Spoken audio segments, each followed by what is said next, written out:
இன்னைக்கு நம்ம கிச்சன்ல சூப்பரான ஒரு ரைஸ் ரெசிபி பண்ண போறோம். அதுவும் வெஜ் பிரியாணி. வெஜ் பிரியாணி வந்து நம்ம இதுக்கு முன்னாடி எல்லாம் பாத்தீங்கன்னா குக்கர்ல பண்ணிருக்கோம். இப்போ நம்ம குக்கர்ல பண்ண போறது இல்ல.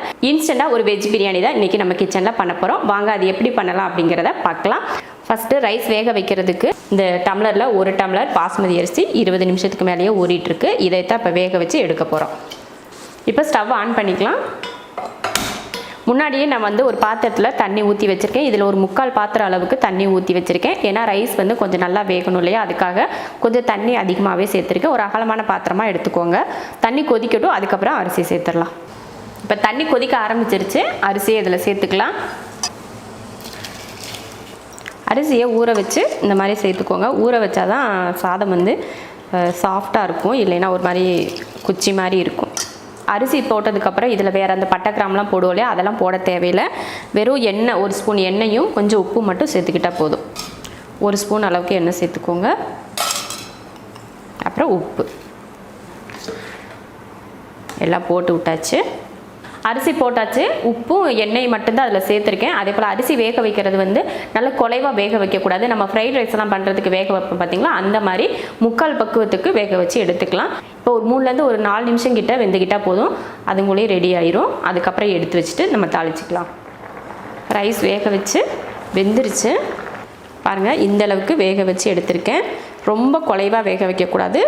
இந்த அளவுக்கு வேக வச்சுக்கிட்டால் போதும். இப்போ இதை இறக்கி வடித்து எடுத்துக்கலாம். இப்போ அடுப்பை ஆஃப் பண்ணிடலாம். அடுப்பை ஆஃப் பண்ணிவிட்டு இந்த தண்ணியை வடிச்சிட்டு தனியாக ரைஸை மட்டும் தனியாக எடுத்துக்கலாம்.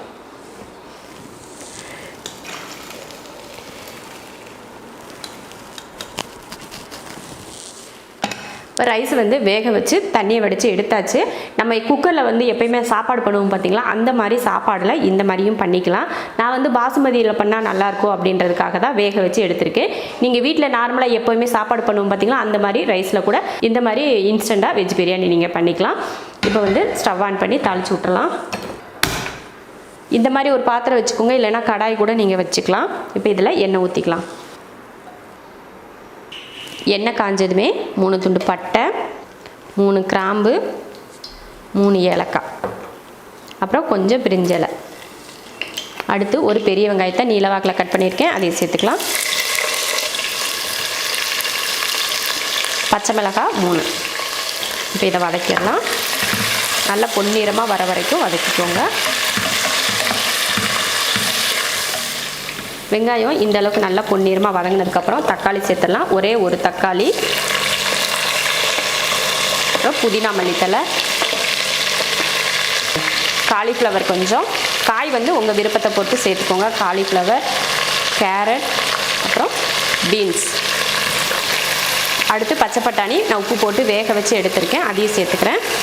காய வைக்காத பட்டாணியாக இருந்தால் நீங்கள் அப்படியே சேர்த்துக்கலாம். காஞ்ச பட்டாணியாக இருந்தால் ஊற வச்சு இந்த மாதிரி வேக வச்சு சேர்த்துக்கோங்க. 1 ஸ்பூன் இஞ்சி பூண்டு பேஸ்ட், கரம் மசாலா 1/2 ஸ்பூன், மல்லித்தூள் 1 ஸ்பூன், மிளகாத்தூள் 1 ஸ்பூன், காய் வேகிறதுக்கு கொஞ்சம் உப்பு. இப்போ இதெல்லாம் கலந்துருவோம்.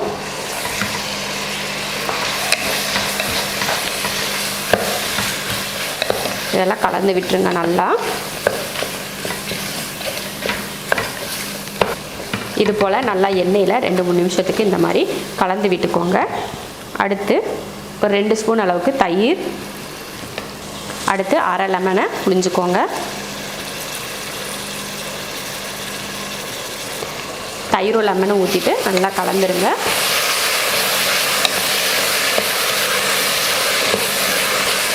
நல்லா கலந்து விட்டுக்கோங்க. இதில் எக்ஸ்ட்ரா தண்ணியெல்லாம் ஊற்றி நம்ம வேக வைக்க தேவையில்லை.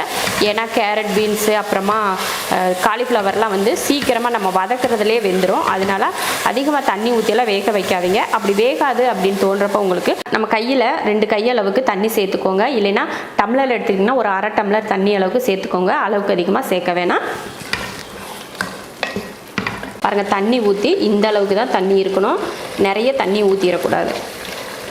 பட்டாணியெல்லாம் கூட நம்ம வேக வச்சு தான் சேர்த்துருக்கோம், அதனால் அளவுக்கு அதிகமாக தண்ணி தேவையில்லை. உப்பு மட்டும் பார்த்துட்டு சேர்த்துக்கோங்க. நம்ம ரைஸில் உப்பு போட்டு தான் வேக வச்சுருக்கோம், அதனால் இதுலேயும் கொஞ்சம் உப்பு பார்த்துட்டிங்கன்னா சரியாக இருக்கும். முதல்லையே நம்ம காய் வேக வைக்கிறப்போ உப்பு போட்டோம் இல்லையா, அதனால் அந்த உப்பே போதும். பத்தலைனா மட்டும் லாஸ்ட்டில் கொஞ்சம் உப்பு சேர்த்துக்கோங்க.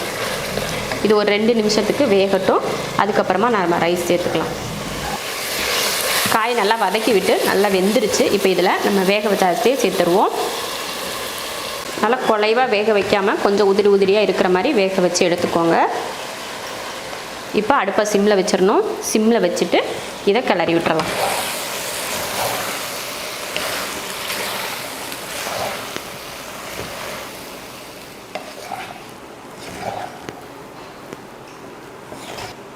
இந்த மாதிரி கலந்து விட்டாச்சு. அடுப்பை சிம்மில் வச்சுருக்கேன். ஃபுல் சிம்மில் வச்சுக்கோங்க. மூடி வச்சிடுறேன். மூடி வச்சாச்சு. ஒரு 2லேருந்து 3 நிமிஷத்துக்கு அடுப்பில் சிம்லையே வச்சு வேக வைக்கலாம். தம்மெல்லாம் போட வேண்டாம். சும்மா அடுப்பில் எப்பயும் நம்ம நார்மலாக வைப்போம்ல அது போலயே வச்சு ஒரு 2 நிமிஷத்துக்கு நல்லா ஃபுல் சிம்மில் வச்சு மூடி வச்சுக்கோங்க. அதுக்கப்புறமா எடுத்து பார்த்துக்கலாம். அடுப்பை சிம்மில் வச்சு 3 நிமிஷமே ஆச்சு. இப்போ ஓப்பன் பண்ணி பார்க்கலாம். ஓப்பன் பண்ணி பார்த்துட்டு லைட்டாக கிளறி விட்டுக்கலாம்.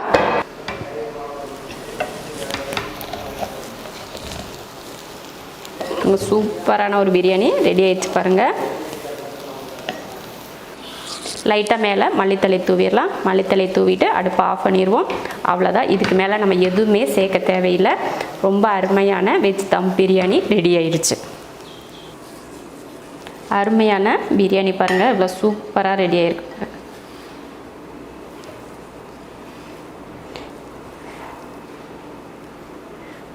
அருமையான வெஜ் தம் பிரியாணி இன்ஸ்டண்ட்டாக ரெடி ஆயிடுச்சு. நீங்களும் இது போல் வெஜ்ஜில் தம் பிரியாணி செஞ்சு பாருங்கள். ரொம்ப ரொம்ப அருமையாக இருக்கும். இதுக்கு நாங்கள் தயிர் பச்சடி தான் வச்சுருக்கோம். தயிர் பச்சடி மட்டும் வச்சுட்டு இதை சாப்பிட்டா அவ்வளோ அருமையாக இருக்கும். இது போல் செஞ்சு பார்த்துட்டு எப்படி இருக்குன்னு சொல்லிட்டு கமெண்ட்டில் சொல்லுங்கள். பிடிச்சிருந்தா லைக் பண்ணிவிட்டு ஷேர் பண்ணிவிட்டு சப்ஸ்கிரைப் பண்ணி பக்கத்தில் இருக்க பெல் ஐக்கானை கிளிக் பண்ணி வச்சுக்கோங்க.